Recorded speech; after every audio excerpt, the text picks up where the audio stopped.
I got time, it's clear to see. मेरे प्यारे बच्चों नमस्कार। तो शुरू करते हैं आज क्लास। और आज क्लास में प्रश्न 6.4 का बेसिक पढ़ाएंगे। प्रश्न 6.1, प्रश्न 6.2, प्रश्न 6.3 कंप्लीट करवा चुके हैं। अगर आप लोगों ने कंप्लीट नहीं की है तो लिंक आपको डिस्क्रिप्शन में मिल जाएगा, कंप्लीट कर लेना। तो प्रश्न 6.4 का बेसिक पढ़ने से पहले अगर आप लोगों ने इस वीडियो को लाइक नहीं किया है तो सबसे पहले सभी स्टूडेंट इस वीडियो को लाइक कर दें। अगर नए स्टूडेंट हो, चैनल से जुड़ना चाहते हो तो चैनल को सब्सक्राइब कर लें। चैनल को सब्सक्राइब करने के साथ साथ बेल आइकन जरूर प्रेस कर लें, क्योंकि इसमें आपका ही फायदा है। जब भी हम वीडियो को अपलोड करेंगे तो यूट्यूब द्वारा नोटिफिकेशन सबसे पहले आपको मिलेगा। अगर पुराने स्टूडेंट हो तो इस वीडियो को ज़्यादा से ज़्यादा शेयर करें अपने फ्रेंड सर्किल में। तो स्टार्ट कर देते हैं आज क्लास। सबसे पहले बेसिक में रूल नंबर फर्स्ट में लिख लेना है संख्या का सन्निकट मान ज्ञात करने के लिए सूत्र। तो हम लिख देते हैं, आप लोग लिख लेना। रूल नंबर फर्स्ट, संख्या का सन्निकट मान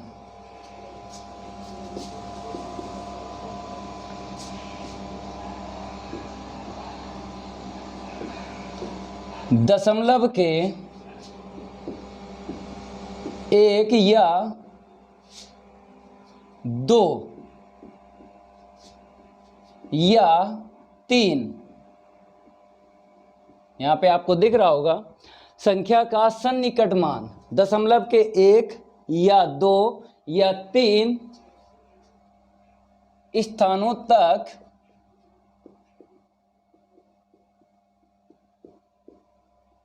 ज्ञात करने के लिए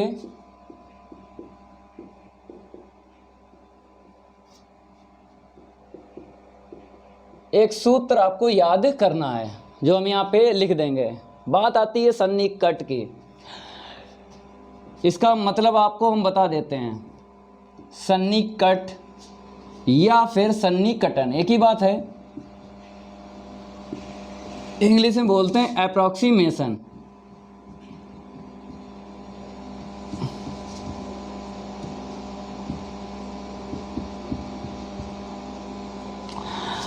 सन्निकट या सन्निकटन एक ही बात है। इंग्लिश में बोलते हैं अप्रॉक्सीमेशन। इसका मतलब है कि कोई भी आपको संख्या मिलेगी रूट में घात मिल जाएगी 1/4, उसको क्या करना है, आपको दशमलव के 3 स्थानों तक ज्ञात करना है। जैसे यहाँ पे 1 लिखा है, मतलब 1 स्थान तक या 2 स्थान तक या 3 स्थानों तक आपको ज्ञात करना है। जैसे 12.1, ये दशमलव के 1 स्थान तक बोलेंगे सन्निकट। अगर हम लिख दें 5.13 लिख दें, कहने का मतलब है ये जो है दशमलव के 2 स्थानों तक है। अगर हम बोल दें 9.193, इसका मतलब है ये दशमलव के 3 अंकों तक है या 3 स्थानों तक है। तो यहाँ पर हमने 1 या 2 या 3 यहाँ पर आपको बता दिए हैं स्थान, लेकिन आपके सिलेबस में है या तो 1 स्थान तक पूछेगा दशमलव के बाद में, या 2 स्थान तक पूछेगा, या 3 तक पूछेगा। 3 से ज़्यादा नहीं पूछेगा। 3 से ज़्यादा नहीं पूछेगा पेपर में, क्योंकि सिलेबस में दशमलव के 3 अंक तक ही है। 2 पूछ लेगा, 1 पूछ लेगा, या फिर 3 पूछ लेगा। तो हम यहाँ पे फार्मूला लिख देते हैं, आपको याद कर लेना है। जय महाकाल, जल्दी लग जा सवाल, नहीं तो पेपर में हो जाएगा बवाल। तो यहाँ पे प्रश्न नहीं लगा रहे ना, बेसिक पढ़ा रहे हैं। तो बेसिक में पहला रूल में फार्मूला आपको याद करना है। एफ एक्स प्लस एच बराबर क्या होता है, H F dash x plus का एफ एक्स। ये फार्मूला आपको याद कर लेना है। संख्या मिलेगी, सन्निकट मान ज्ञात हो जाएगा। हम आपको फार्मूला यहाँ पे लिख दिया है। अगर इस फार्मूले का यूज सीखना है तो एक उदाहरण हम आपको बता देते हैं।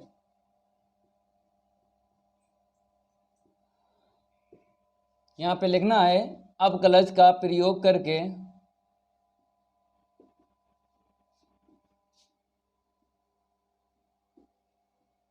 रूट 37 का अपकलज का प्रयोग करके रूट 37 का सन्निकट मान दशमलव के 3 स्थानों तक ज्ञात कीजिए।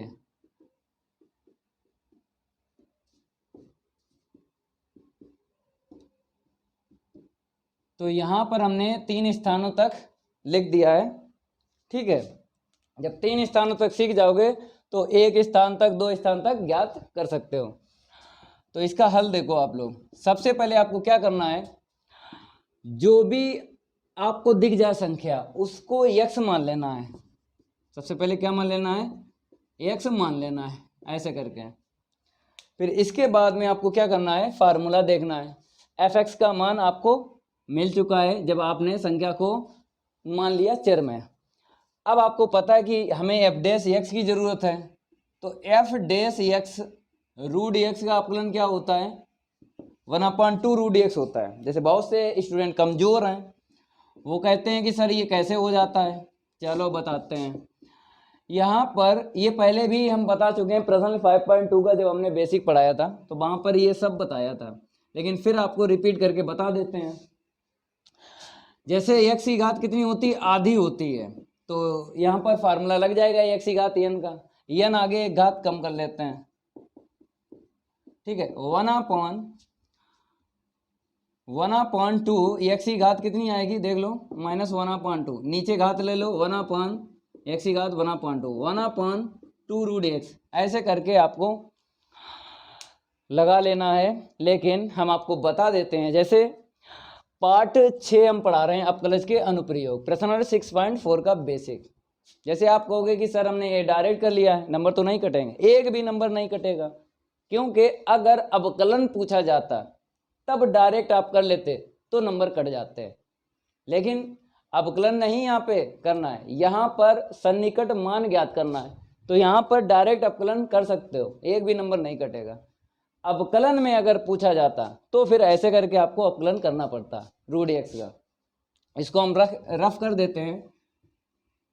अगर आपसे कोई पूछ दे, जैसे ये रूट x आपको दिख रहा है अंश में, अगर आपसे कोई पूछ दे रूट x अपान में हर में पूछ दे, तो उसका अवकलन आपको आना चाहिए, डायरेक्ट आना चाहिए, -1/2x रूट x, ये ऐसे करके। ये कुछ ऐसे होते हैं क्वेश्चन जो डायरेक्ट आपको याद हो, ठीक है। यहाँ पर आ जाओ, अब हमें चाहिए इसका मान, तो आपको पता है f(x) इक्वल क्या है, रूट x है, x प्लस h चाहिए, तो x के स्थान पर आपको x प्लस h रख देना है, तो ज्ञात हो जाएगा। देखो कैसे, f(x प्लस h बराबर root of x plus h, ठीक है। मान पता चल गए 1 2 3, ठीक है। अब फार्मूला लगा लेना है यहाँ पे, f(x) प्लस का h, f(x) प्लस h, ठीक है। क्या होता है h, f' प्लस का f(x). अब आपको क्या करना है, मान रखना है h, एट इट इज आपको लिखना है सेम टू सेम।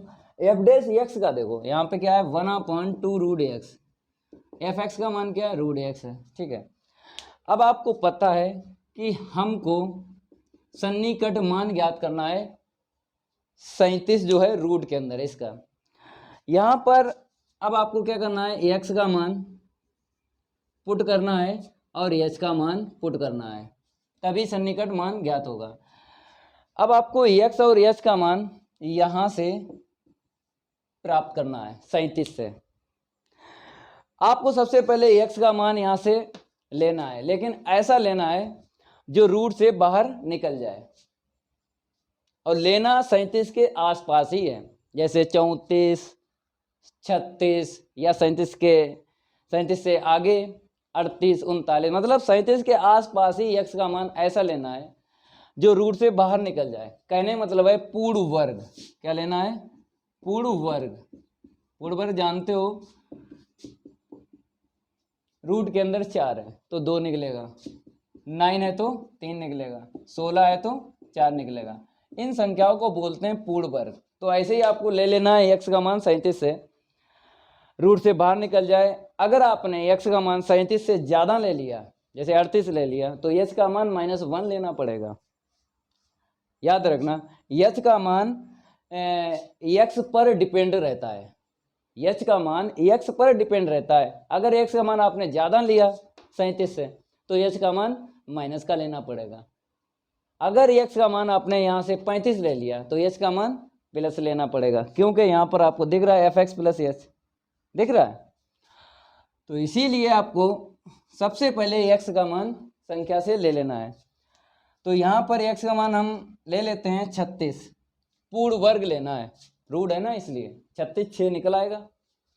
अब यश का मान कितना लेना है, 36 में हम जोड़ेंगे 1 तभी तो 37 मिलेगा, तो इसीलिए यश का मान 1 लेना है। यश का मान किस पे डिपेंड रहेगा, x पे रहेगा। ठीक है, अब आपको क्या करना है, मान रख देना है जहाँ जहाँ x है, जहाँ जहाँ क्या है यश है। तो इस तरफ देख लो, यहाँ पर कितना आएगा, रूट 36 प्लस का 1 बराबर, यहाँ पे देखो यश का मान 1 है, 1/2 रूट x का मान कितना है 36 रखो यहाँ पे, प्लस यहाँ पे रूट x है रख दो, जहाँ पे x है ना 36 रखना है, यहाँ पे आ जाओ। अब यहाँ पे 37 हो जाएगा। इतना ध्यान रखना, बराबर के मेरी तरफ या बराबर के इस तरफ जो भी पूछा जाएगा वो पूरी पूरी यहाँ पे बन जाएगी जिसका मान पूछा जाएगा। प्रश्न 6.4 में जब भी हम प्रश्नों को हल करवाएंगे तो बराबर के मेरी तरफ क्या होगा, पूरा पूरा प्रश्न मिलेगा जिसका सन्निकट पूछा जाए। अब बराबर में हल करेंगे, रूट से बाहर निकालो 36, 6 निकलेगा पहले ही आपको पता है, यहाँ पर भी 6 निकलेगा, तो 1/12 आएगा प्लस का 6। अब भाग दे देना है 12 का 1 में, भाग जाता नहीं, भाग का बिंदे, दशमलव लगा लो, जीरो बढ़ा लो। अब जा रहा भाग, नहीं जा रहा तो भाग का बिंदे। ठीक है, अब दशमलव तो लगा है, जीरो बढ़ा लो, 12 अट्ठे 96, 4 मिलेगा कट्टा, 9 में से 9 गया कट्टा। ठीक है, या जीरो कर लो। अब आपको पता दशमलव में लगा है तो हम 40 कर लेंगे, 12 तिया 36, कितना बचा यहाँ पे 4 बचा। अगर यहाँ पर पूछा गया दशमलव के 3 स्थानों तक, तो आपको दशमलव के 4 स्थानों तक निकालना है। क्यों निकालना है, क्योंकि आपको पता है लास्ट वाली जो संख्या है या तो अगर 5 है या 5 से ज़्यादा तो हटा के एक अंक बढ़ा लेते हैं। इसीलिए दशमलव के 3 स्थानों तक पूछा जाए तो दशमलव के 4 स्थानों तक निकालना। ठीक है, अगर दशमलव के 2 स्थानों तक पूछा जाए तो दशमलव के 3 स्थानों तक निकालना, क्योंकि बाद वाली संख्या अगर 5 है, 5 से ज़्यादा हट जाती है तो आगे एक संख्या जुड़ जाती है, ये बात आपको पता है। 5 से छोटी हो तो संख्या सेम टू सेम रहती है। देखो हम आपको बता देते हैं, जैसे हम निकाल रहे हैं, पूछा गया 3 अंक तक निकाल रहे हैं, 4 अंक तक, तो 4 बचा, फिर जीरो बढ़ा लो, यहाँ पे आएगा, फिर वही आएगा 12 तिया 36, मतलब 4 अंक तक निकाल लिया। 6 जोड़ो इसमें जीरो में, 6.0833। ठीक है, दशमलव के 4 अंक आपको दिख रहे हैं दशमलव के बाद में, तो पूछा गया दशमलव 3 अंक तक, तो हम कैसे लिखेंगे, लास्ट वाला हटा देते हैं, ये आ गया रूट 37 का मान। अब आपको यहाँ पे दिख रहा होगा कि हमने ये 3 हटा दिया, तो 380 ऐसे लिख दिया। अगर यहाँ पे 5 या 5 से ज़्यादा होता तो हटाते तो यहाँ पे 4 आ जाता। ये बात हम आपको समझा रहे थे कि अगर दशमलव के 3 अंक तक पूछे तो दशमलव के 4 अंक तक निकालना। क्यों, लास्ट वाली हटा के अगर 5 या 5 से ज़्यादा है तो एक हम जोड़ लेते हैं, लेकिन यहाँ पे 5 से छोटी संख्या थी 3, तो हटा दी, कोई फर्क नहीं पड़ा, 6.083। ठीक है, ऐसे करके आपको सन्निकट ज्ञात करना है। लेकिन क्या बोला है, अवकलज का प्रयोग करके, अवकलज का प्रयोग करके। देखो ना यहाँ पर अवकलन ही हुआ है, देखो यहाँ पे f डैश x का मतलब है प्रथम कोटि का अवकलन एक बार। अब अगर आप चाहो तो डायरेक्ट ऐसे करके निकाल लो, पता तो है आपको कि भाग विधि, भाग विधि पता है, शतरंग 36 ऐसे करके क्या यहाँ पे मिलेगा 1 मिलेगा। ठीक है, अब आपको पता है कि भाग विधि में क्या होता है, जोड़ा, जोड़ा पहले मिला था 37, तो हमने शतरंग 36, 6 यहाँ पे 6 यहाँ पे, फिर इसे जोड़ा जाता है, ये जानते हो। ये भी विधि, इस विधि से डायरेक्ट आंसर शीट निकाल सकते हो। निकाल किसकी सकते हो, केवल और केवल ये रूट वाली जब आ जाए, रूट वाली आ जाए तभी तो ये विधि है भाग विधि। अगर घाते हैं 1/3 मिल जाए, 1/4 इसकी मिल जाए तो थोड़ी ये विधि काम करेगी। तो इसीलिए इस विधि से आप निकालना है, क्योंकि इसी से पूछा गया है। भाग विधि का यूज ना करना, जो आप 9th 8th 7th में सीखे हो उसका यूज ना करो, इसका यूज करो अवकलन का। आप लोग नोट कर लो, ये हो गया। ठीक है, तो इसको हम रफ कर देते हैं। अब आगे देखो,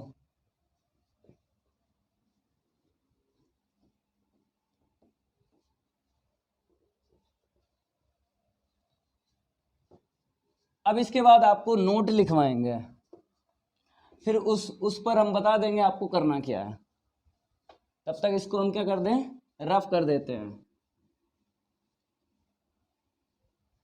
अब देखो आपको यहाँ पर नोट लिख लेना है पहले। जैसे बात करते हैं त्रुटि की, त्रुटि जब भी प्रश्न में आ जाए तो डेल एक्स से डिनोट करते हैं। प्रश्न में त्रुटि जब भी मिल जाए तो डेल एक्स से डिनोट करते हैं, ठीक है। अगर परसेंटेज में मिल जाए तो डेल एक्स अपॉन एक्स से डिनोट करते हैं। ये दो रूल सीख लो। अब यहाँ पर सेकंड रूल देखो, क्षेत्रफल में सन्निकट मान ज्ञात करने के लिए सूत्र। क्षेत्रफल में सन्निकट मान ज्ञात करने के लिए सूत्र।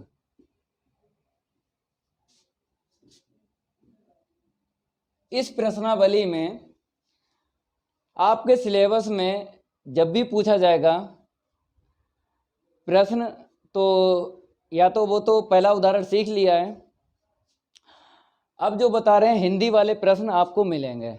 हिंदी वाले प्रश्नों में केवल दो ही प्रकार से प्रश्न आता है, या तो क्षेत्रफल में सन्निकट पूछेगा या आयतन में पूछेगा। यही आपके सिलेबस में है, क्षेत्रफल में ही सन्निकट और आयतन में ही सन्निकट आपसे पूछेगा, इसके अलावा नहीं पूछेगा, ठीक है। तो वही हम यहाँ पर सिखा देंगे, क्षेत्रफल में सन्निकट मान ज्ञात करने के लिए सूत्र। तो यहाँ पे लिखना पड़ेगा डेल ए, क्योंकि क्षेत्रफल को हम बोलते हैं एरिया से। तो डेल ए बराबर क्या लिखना है, D A upon D X into del X, ठीक है। या करके आपको यहाँ पे लिखा देते हैं, जैसे यहाँ पर जो हमने चर लिया है एक्स लिया, आप आर भी ले सकते हो। भुजा पे डिपेंड होता है, जैसे प्रश्न 6.4 के हिंदी वाले जब प्रश्न हल करवाएंगे तो भुजा पर डिपेंड रहेगा। जब आपने एक्स भुजा ली तो यहाँ पे डी एक्स, यहाँ पे डेल एक्स। अगर आपने भुजा आर ले ली, जैसे त्रिज्या वाले प्रश्न आएंगे, तो यहाँ पे हो जाएगा डी आर और डेल आर हो जाएगा। देखो कैसे, डी ए बराबर D A upon D R into del R. ये भी चर यूज होता है प्रश्नों में, ठीक है। और भी हो सकता है चर, लेकिन ये आपको हम सिखा देते हैं तो कोई दिक्कत नहीं आएगी। भुजा पर डिपेंड होता है क्षेत्रफल में सन्निकट मान, ठीक है। अब एक उदाहरण हम यहाँ पर आपको बता देते हैं, लिख लो, समझ में आ जाएगा। एक गोले की त्रिज्या,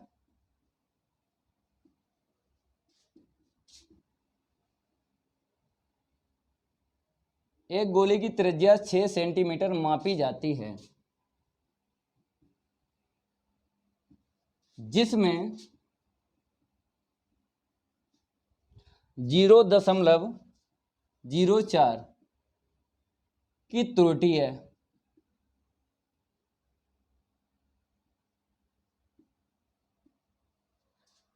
इसके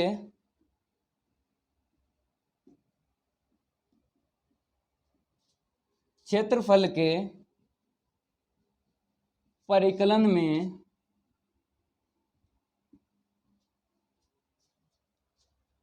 सन्निकट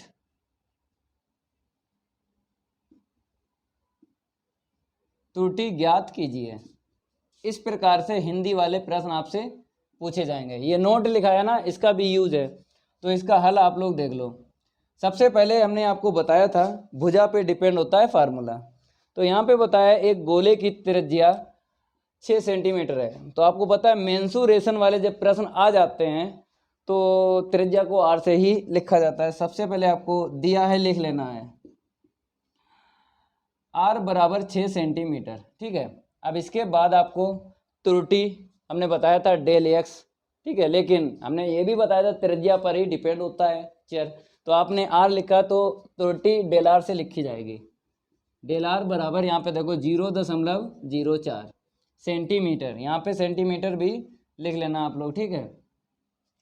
अब पूछा गया इसके क्षेत्रफल के परिकलन में सन्निकट त्रुटि ज्ञात कीजिए, मतलब हमसे मांगा गया है डेल ए मांगा गया है। देखो अब आपको क्या करना है, फार्मूला यूज करना है। हमने बताया था आपको राशियों में परिवर्तन की दर, प्रकार पहला था और प्रश्न 6.1 में बताया था। तो वहाँ पर फार्मूले बता दिए थे, तो यहाँ पे कोई दिक्कत नहीं है, वहाँ पे फार्मूले याद कर लेना, यहाँ पर भी यूज होंगे। हमने बताया था क्षेत्रफल जरूर बोलेगा, किसका है, गोले का है, तो गोले का क्षेत्रफल जानते ही हो। क्षेत्रफल यहाँ पर पृष्ठीय लिख लो, क्योंकि प्रश्न में ज्यादातर क्या आता है, पृष्ठीय आता है, पृष्ठीय क्षेत्रफल। पृष्ठीय क्षेत्रफल का मतलब है गोले का वक्र पृष्ठ और संपूर्ण पृष्ठ सेम होता है, 4πr², वही लगा लो यहाँ पे फार्मूला। गोले का पृष्ठीय क्षेत्रफल, चाहो तो आप यस लिख लो यहाँ पे, 4πr², ये होता है। अब अपकलन करो, हमने बताया था यहाँ पर अपकलन आपको समझना है। जैसे प्रकार फर्स्ट में राशियों में परिवर्तन की दर आपको पढ़ाई थी, तो वहाँ पर अपकलन हमने बताया था, जब प्रश्न में बोलता था तो उसके सापेक्ष करते थे, नहीं बोलता था तो टी के सापेक्ष कर देते थे, ठीक है।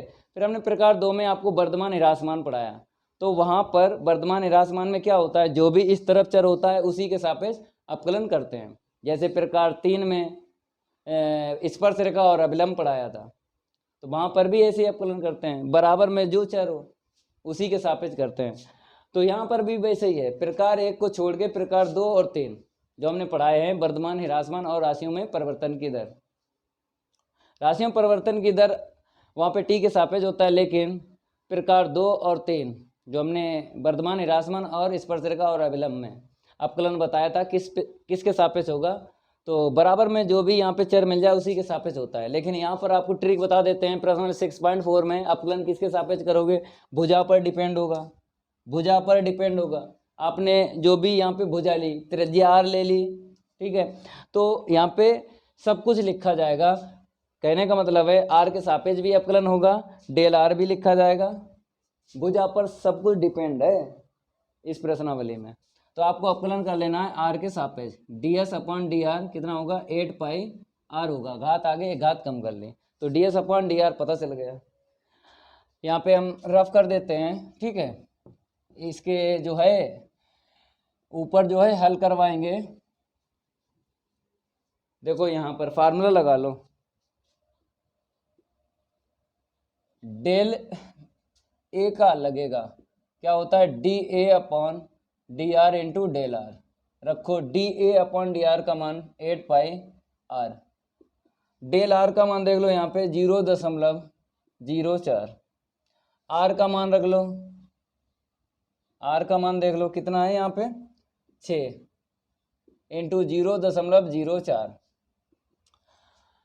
यहाँ पर अगर मात्रक सहित रखोगे तो आंसर शीट अपने आप मात्रक में निकलेगी, मात्रक सहित रखो, 6 सेंटीमीटर इतना सेंटीमीटर, ठीक है।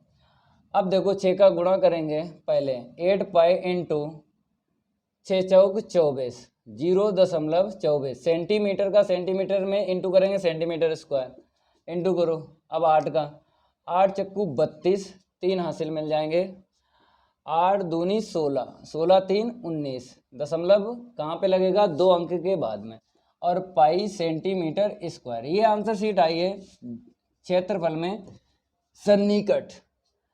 यहाँ पर प्रश्न में पाई का मान अगर दिया जाता तो पाई का मान हम रखते 22/7 या 3.14। प्रश्न में पाई का मान नहीं दिया गया है, तो आपको आंसर शीट पाई में ही छोड़ देना है। जब प्रश्न में दे दे तभी रखना है, वैसे नहीं रखना है। तो इसको नोट कर लो आप लोग, ये हो गया। अब इसका दूसरा उदाहरण देखो, यहां पर हम क्या कर देते हैं, वृत्त कर देते हैं। वृत्त, एक वृत्त की त्रिज्या 15 सेंटीमीटर है, एक वृत्त की त्रिज्या कितनी है, 15 सेंटीमीटर है, जिसमें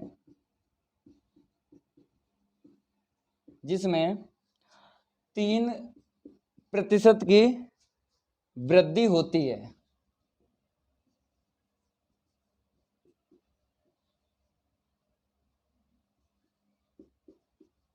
जिसमें 3% की वृद्धि होती है।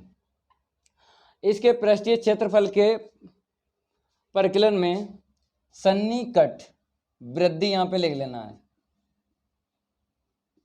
वृद्धि ज्ञात कीजिए। ये उदाहरण है 2, ठीक है। इसको हम रफ कर देते हैं, इसको भी आप लोग सीख लो। पहले हमने त्रुटि में आपको एक उदाहरण बताया, अब परसेंटेज में बता रहे हैं। सबसे पहले आपको लिख लेना है, दिया है सेम टू सेम लगेगा जैसे अभी लगवाया। यहाँ पे वृत्त है, त्रिज्या r से डिनोट कर ली 15 इतने, ठीक है। अब यहाँ पे प्रतिशत दिया गया है, प्रश्न में जब भी प्रतिशत दे दे, हमने आपको नोट में लिखवाया था। पहले में हमने डेल एक्स बताया त्रुटि, फिर हमने क्या बताया, डेल एक्स अपॉन एक्स, मतलब परसेंटेज में। जब भी परसेंटेज में मिल जाए तो आपको डेल एक्स अपॉन एक्स से लिखना है। लेकिन आपने त्रिज्या की क्या ले ली, आर ले ली, तो यहाँ पर चर चेंज हो जाएगा। क्या यहाँ पे रखना है, डेल आर अपॉन आर रखना है, ठीक है। तो वहाँ पर 3%, यहाँ पर निकाल लो, डेल आर का मान निकालो, जरूरत पड़ेगी। आर का इंटू करोगे तो 3r अपॉन 100, ठीक है। क्यों, क्योंकि हमने प्रतिशत को हटा लिया ना, नीचे कितना आया 100। अब आर का मान रख लो, आर का मान कितना है 15/100, 15 45, 45 मतलब 0.45। डेल आर का मान ज्ञात कर लिया, सही से ज्ञात कर लिया। अब आपको क्या करना है, क्षेत्रफल के परिकलन में सन्निकट वृद्धि ज्ञात कीजिए। तो वृत्त का पृष्ठीय क्षेत्रफल आपको पता है क्या होता है, बताओ। वृत्त का पृष्ठीय नहीं होगा, केवल क्षेत्रफल होगा, ठीक है। आपको सही से लिख लेना ये उदाहरण दो। तो वृत्त का क्षेत्रफल पहले हम फार्मूला यूज करेंगे, उसके बाद हम मान ज्ञात करेंगे। वृत्त का क्षेत्रफल पाई आर स्क्वायर होता है, ए बराबर लिखो पाई आर स्क्वायर लिखो, ठीक है। इसको हम रफ कर देते हैं, ये तो पहले वाले था, ठीक है। जैसे वहाँ पर हमने यस लिखा था, तो आपको यहाँ पे यस से लिख लेना है, या डेल ए से, जो पहला उदाहरण था ना, यस कर लेना। अगर यस से आपने पृष्ठीय क्षेत्रफल लिखा था, पहला उदाहरण जो हमने हल किया ना, तो यहाँ पे मिस प्रिंट हो गई थी, इसको भी हम हटा देते हैं। अब आप लोग समझ गए हो कि त्रुटि मिल जाए तो डेल एक्स या डेल आर से लिखते हैं, या आपको परसेंटेज मिल जाए प्रश्न में तो इससे लिखते हैं। अब अवकलन कर लो, किसके सापेक्ष करना है, आर के सापेक्ष करना है, तो कितना आएगा 2πr आएगा। चलो क्षेत्रफल का फार्मूला लगा लो यहाँ पे, डेल ए बराबर D A upon D R into del R, ठीक है। D A upon D R का मान 2πr, डेल आर 0.45, ठीक है। 2πr का मान देख लो कितना है, सेंटीमीटर, 15 सेंटीमीटर। मात्रक सहित रखो तो मात्रक निकल के आएगा। अब 0 जो रखा था वो भी सेंटीमीटर में ही तो आएगा। चलो आगे बढ़ो। अब आपको क्या करना है, इनटू करना है, और कुछ नहीं करना है, आंसर शीट आ जाएगी। 15 दूनी 30, 30 पाई सेंटीमीटर इंटू 4 0.45 सेंटीमीटर, इंटू कर लो 0, 3 × 5 = 15, ठीक है। 3 × 12, 1 13, दशमलव के 2 अंक के बाद में आपको दशमलव दे देना है, और पाई सेंटीमीटर स्क्वायर, ये आंसर शीट आई है, नोट कर लो आप लोग। मात्रक सहित रखोगे तो आंसर शीट अपने आप मात्रक में निकल आएगी। क्षेत्रफल की जो इकाई होती है वो वर्ग में होती है, लिख लिए। इसको हम रफ कर देते हैं, आगे देखो। एक रूल और बचा है, हम सिखाएंगे आयतन में सन्निकट, ठीक है। इसको हम रफ कर देते हैं।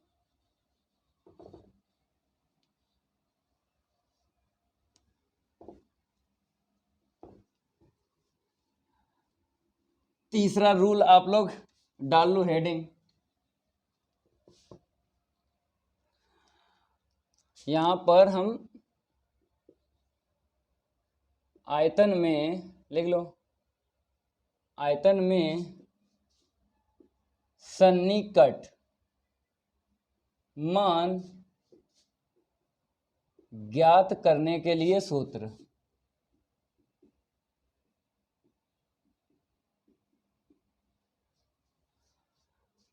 तो डेल v बराबर dv upon D R into del R, ठीक है। ये फार्मूला होता है, ये हमने बताया था।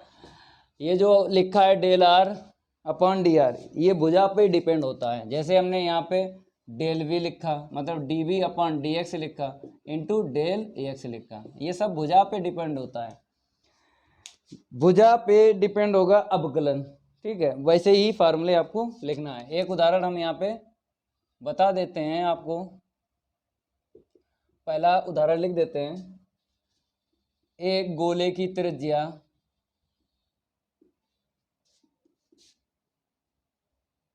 की 8 सेंटीमीटर मापी जाती है। एक गोले की त्रिज्या 8 सेंटीमीटर मापी जाती है, जिसमें 0.03 सेंटीमीटर की त्रुटि है।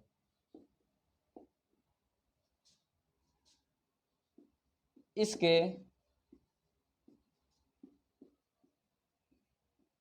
आयतन के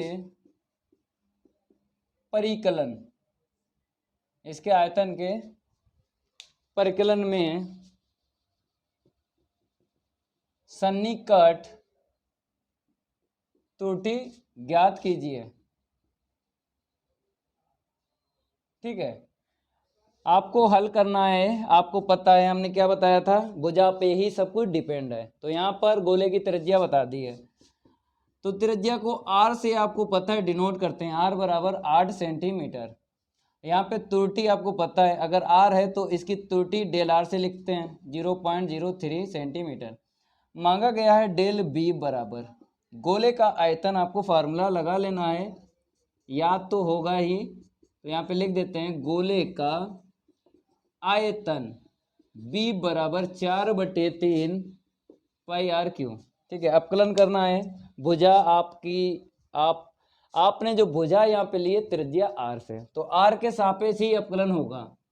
कर लो, यहाँ पे 3 से 3 कटे जाएगा, आगे आएगा ना 3, नीचे वाले 3 से कट जाएगा। ठीक है, अब आपको फार्मूला लगा देना है, आयतन में सन्निकट ज्ञात हो जाएगा। डेल बी बराबर D B upon D R into del R. ये देखो फार्मूला बताया था आपको, त्रिज्या आर में भी होता है, चर एक्स में भी होता है।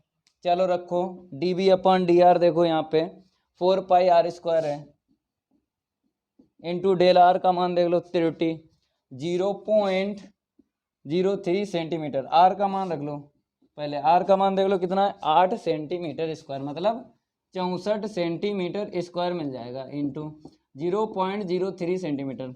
आयतन आपको पता है, मात्रक इकाई जो निकलती है वो घात 3 में निकलती है, घनमूल में। चलो देखो यहाँ पे गुणा करेंगे, 4 पाई ऐसे रखो, इसका देखो गुणा करो, 3 चौक 12, एक हासिल मिल जाएगा, 3 छक 18, 1 19 सेंटीमीटर क्यूब। दशमलव लगा लो, 2 अंक तक, 2 अंक के बाद लगेगा। अब 4 का गुणा कर लो, 4 दूनी 8, 4 नेम 36, 3 हासिल मिल जाएगा, 4 एकम 4, 4 3 7, दशमलव के 2 अंक तक, पाई सेंटीमीटर क्यूब। ये निकला है आयतन में सन्निकट मान। तो पाई का मान हमने बताया था, प्रश्न में अगर मिल जाए तो रखते हैं, अगर प्रश्न में पाई का मान नहीं दिया गया तो नहीं रखते हैं। उदाहरण आपके समझ में आ गया होगा, इसको हम रफ कर देते हैं। अब एक उदाहरण और आपको यहाँ पे बता देंगे, इसको हम हटा देते हैं। ठीक है,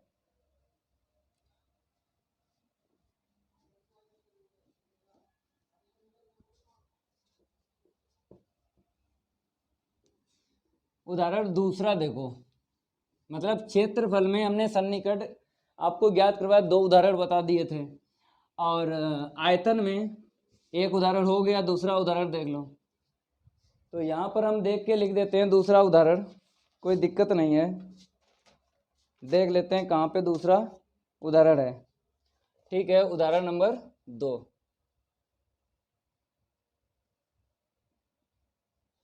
आप लोग लिखो, x मीटर भुजा वाले घन की भुजा में 2% की वृद्धि, यहाँ पे लिख देते हैं 2% की वृद्धि के कारण कारण से घन के कारण से घन के कारण से घन के, ये घन लिखा है, ठीक है, वृद्धि के कारण से, घन के कारण से आयतन में, घन के कारण से घन के आयतन में सन्निकट परिवर्तन ज्ञात कीजिए।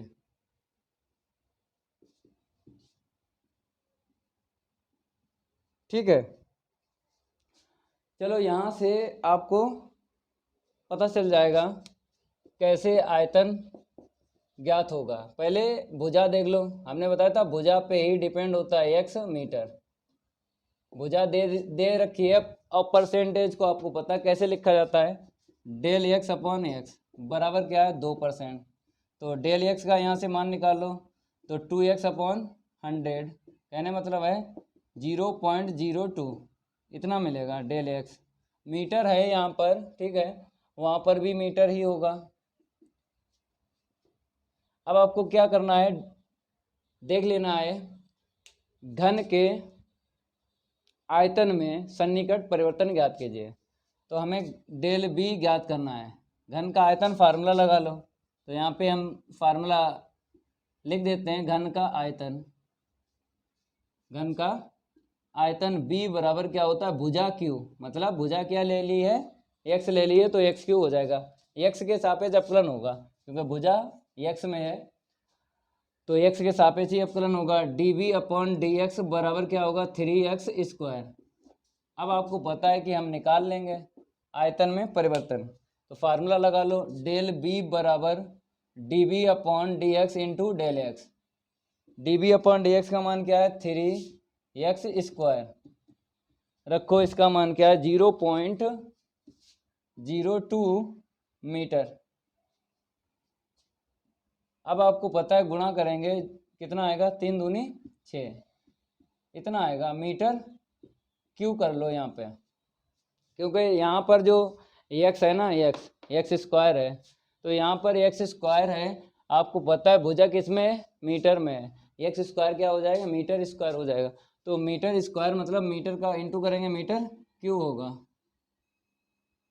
यहाँ पे लिख दो 0.06 और x स्क्वायर समझ में आ गया होगा। यहाँ पर dv अपॉन dx का मान रखा 3x स्क्वायर, डेल x का मान यहाँ से निकाल लिया, डेल x का मान पूरा रखो मेरे भाई, पूरा नहीं रखेंगे पूरा रखो 0.02x, अब आएगा x ही घाते 3 आ जाएगी। ठीक है, तो यहाँ पर हमने इसके रूल बता दिए आपको, प्रश्न 6.4 का कंप्लीट बेसिक करवा दिया है। अब आपको इसके प्रश्न जो है अगली क्लास में करवा देंगे, आप लोग इसको नोट कर लो। अगर ये मेरी क्लास अच्छी लगी हो तो वीडियो को लाइक कर देना और चैनल को भी सब्सक्राइब कर लेना अगर चैनल सब्सक्राइब नहीं किया है। और मिलते हैं अगली क्लास में, आज के लिए इतना ही काफ़ी है, धन्यवाद।